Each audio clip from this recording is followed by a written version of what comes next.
We don't need you anymore. Get out, you freeloading work-from-home slacker. Those harsh words from my sister, joined by my parents, stung deeply.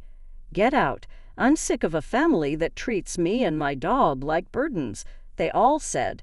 If they were going to be like this, I decided I'd do whatever I wanted. That's when I started planning my revenge. I'm Emily, a 34-year-old single woman who works as a freelance web designer. My job only needs a laptop, so I work from home and at my own pace. Even though I have a job that many would envy, my peace was disrupted about 2 years ago when my parents began to invade my space. One day, while I was working from home, my parents showed up unannounced. As soon as they walked in, they started looking around. This house is huge. It seems like we could live here too, my mom said, glancing around. Yeah, there's even a spare room. It's such a waste for Emily to live in such a nice house all by herself. My dad agreed. Let's move in this weekend, my mom decided, ignoring me completely. I was stunned. They were making decisions without asking me. I tried to make it clear that I had no intention of living with them. Wait a minute. I'm not planning to live with you guys. What are you talking about? My father's face turned bright red as he shouted, You took over this house, claiming it from your uncle and trying to make it yours. This is ridiculous. I didn't take over anything. I had a proper conversation with Uncle, and he gave it to me, I said. Stop making excuses. Our old house is falling apart. Your mother and I are moving in this weekend, he insisted. In reality, this house was a gift from my uncle, who always had a soft spot for me. The title was still in his name, but he told me I could use it however I wanted. According to my father, their old house was too old and needed a major renovation, which they couldn't afford. That's why they decided to move into the house I inherited. I wasn't thrilled about it, but they had already sold their house and claimed they had nowhere else to go. I couldn't just leave them without a place to stay, so I reluctantly agreed to let them move in. From the moment they arrived, my parents started making sarcastic remarks. Emily, you're over 30 now. Don't you have any plans to get married? My mom asked. I'm happy with my work right now, I replied. Well, if you keep talking like that, you'll never get married. Why don't you learn something from your sister?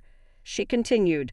My sister's married life wasn't exactly going smoothly, but I kept that to myself. Anyway, I'm doing fine for now. That's when my mom interrupted. Don't talk badly about your sister. Unlike you, she's married and has a job at a company. So what if I'm not married? I'm doing a decent job, I said. You're always just playing around on your computer. You must be making money through some shady means, my mom accused. Shady means? I'm making a living with legitimate work. You don't need to worry, I said. How dare you talk back to your mother? You're the complete opposite of your sister, she snapped. My parents constantly compared me to my sister. Yes, she had a job at a company, but it was just a temporary office position. I didn't look down on her, but I earned more than she did. I understood that people from my parents' generation didn't fully grasp working from home, but it was hurtful to be constantly belittled. Then, one day, while I was preparing dinner, something my always idle parents never did, the doorbell rang unexpectedly. To my surprise, it was my sister Emma arriving with a huge amount of luggage. Hi, Emma. What's going on? I asked, confused. It's been a while. Emily, this is sudden, but I'll be living here from now on, she said. I was taken aback. Living here from today. I didn't hear anything about this. Didn't Mom and Dad tell you? I got divorced, Emma said flatly. Divorced? I asked, stunned. Yes, and I'll be relying on you from now on, Emma said, ignoring me as she trudged upstairs and claimed one of the empty rooms. Despite my attempts to resist, my parents sided with Emma, and I was powerless to change the situation. From then on, my stress just kept piling up. Emma had quit her job after her divorce and spent her days gossiping about me with our mother. "Hey, Mom, isn't this dress cute?" Emma asked. "Oh yes, Emma, you look so pretty. It will definitely suit you," Mom said. "Do you think so? It's totally not something Emily would wear, right?" Emma said. "Well, Emily is a bit plain. That's why she can't get hired anywhere. All she does is play around online at home," Mom said. "Mom, you can't just say things like that," I protested. That was my life, constantly compared to my sister, with my parents always making me feel like I didn't measure up. It was exhausting and frustrating. As I was preparing dinner, my family made sure I could hear their conversation. I wanted to lash out, but I knew that would only give them the satisfaction they were looking for. So I chose to remain silent and continued living my life without reacting to their provocations. One day, a friend of mine had a litter of 4 puppies, and I decided to adopt one. I named him Muffin. He's a tiny black chihuahua with the most adorable round eyes. Whenever he looks at me, his tail wags so enthusiastically it looks like it might fall off. Owning a chihuahua had been a dream of mine since childhood. Working from home can be lonely, so I thought Muffin could provide some much-needed companionship. I was thrilled to bring him into my life. When I brought Muffin home, I didn't consult with my family. After all, this is my house, and I'm the one covering all of Muffin's expenses. I didn't see why they should have any say in the matter. As expected, my parents and Emma started complaining right away. "Hey, we didn't hear anything about you getting a dog," my mom said. "Dogs are so smelly. I can't stand bad odors," Emma added. "Emily, how could you just bring a dog home without asking us? We don't approve of this," my dad said. I calmly responded, "First of all, I didn't just pick him up off the street. A friend gave him to me. I'm covering all the costs for Muffin, so there shouldn't be an issue. If you have complaints, you're free to leave." At first, they were furious, their faces red with anger. But within a few hours, Muffin's cuteness won them over, and they began to fawn over him. "Aren't you cute? Who's Mommy? Who's Daddy? Oh, look at you, sweetheart." They cooed. I couldn't believe the sudden shift in their attitude. One moment they were angry, and the next they were completely charmed by Muffin. From that day on, they were constantly doting on him, which actually reduced their hostility towards me. Life became relatively calm. But one day this peace was shattered. While I was out running errands, my sister Emma called me in a panic. "Come home right now," she shouted. I asked what was wrong, and she yelled back, "Muffin did his business on my clothes. Now they smell. Just wash them. It will be fine. And isn't it your fault for leaving your clothes on the floor?" I replied, "What? It's my fault. It's your poor training of Muffin that's to blame." Emma retorted, "Enough. Muffin is still a puppy. If you take him for walks, he won't have accidents at home. You said you were excited to walk him today. Did you actually take him out?" I asked. "Well, I was going to take him later. It's all your fault for not teaching him properly. You owe me for the cleaning costs," Emma demanded. When I got home, Emma was still fuming. Both my parents were there, glaring at me alongside her. Emma threw the soiled red clothes at me and started shouting again. "I'm going to charge you for the cleaning costs, okay?" she said. "Why should I pay? It's your fault for not taking him for a walk and leaving your clothes on the floor," I said. "Shut up. Don't talk back. It's because of this stupid dog that this happened. What are you going to do about it?" Emma yelled. "Stupid dog? You seemed to like him before. Isn't it harsh to call him that just because of a little accident?" I said. "It's because of your poor training. Take responsibility." Emma shot back. I was shocked by my family's selfishness. While I was still processing my sister's unreasonable behavior, my parents joined in. "Emily, shouldn't you at least apologize to Emma?" my mom said. "That's right. All of this happened because of Muffin," my dad added. "Can't you both just drop it already? Puppies are like babies. They make mistakes sometimes. Can't you forgive him?" I said. This situation only happened because of this stupid dog, Emma insisted. Emily, you made the right choice by not getting married.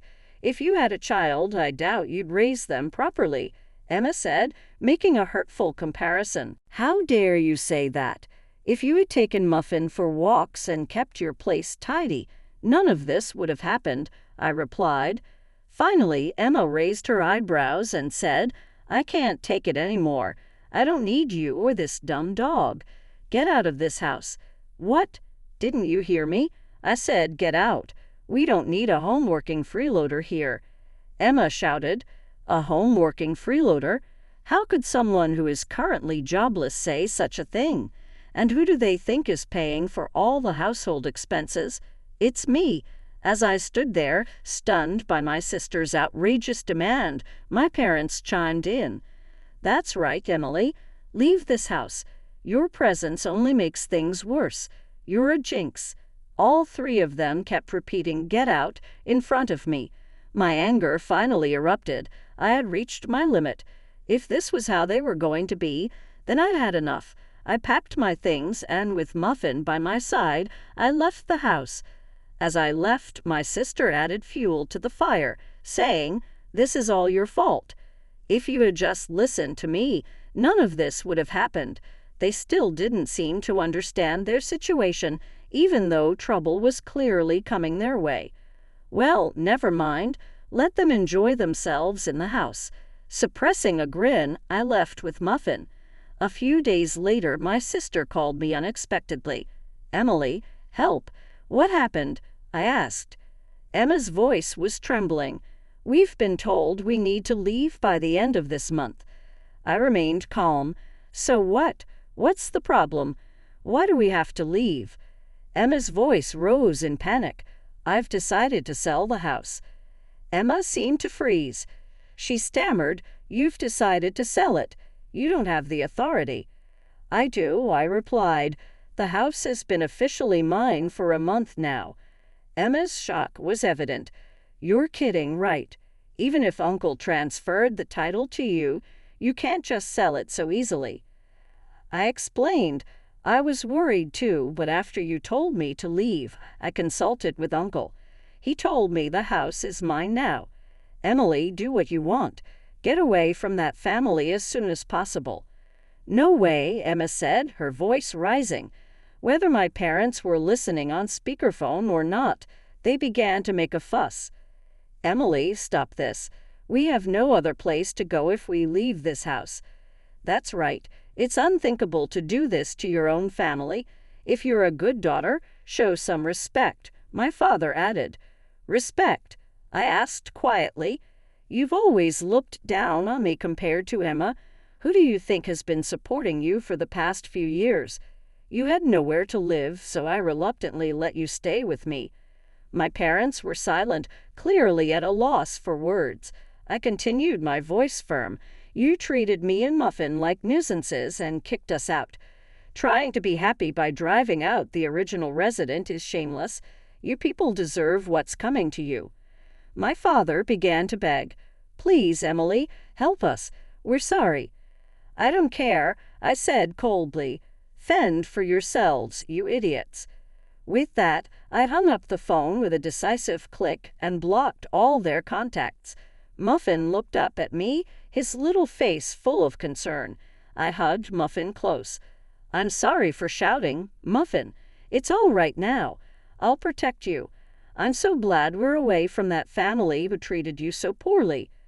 Later, I heard that my parents and sister were forced to move out of the house at the last minute. Despite their desperate pleas, with my father's small income and my mother and sister both unemployed, they struggled to make ends meet. Rumors said my sister was constantly being nagged by my parents to find a job, and their family relationship was deteriorating daily. Although I'm not interested in their lives, it's clear their standard of living has dropped significantly since I left. It's truly a case of reaping what you sow. As for me, I'm now enjoying a fulfilling life with my beloved dog in a new pet-friendly apartment. I can work whenever I want without anyone complaining. My earnings are mine to spend on myself and Muffin, and I'm extremely happy with how things are going now. Muffin, let's go to the dog park today, I said. Muffin seemed more lively, perhaps because that noisy family was gone. From now on, I want to protect him for the rest of my life and lead a peaceful, happy life together.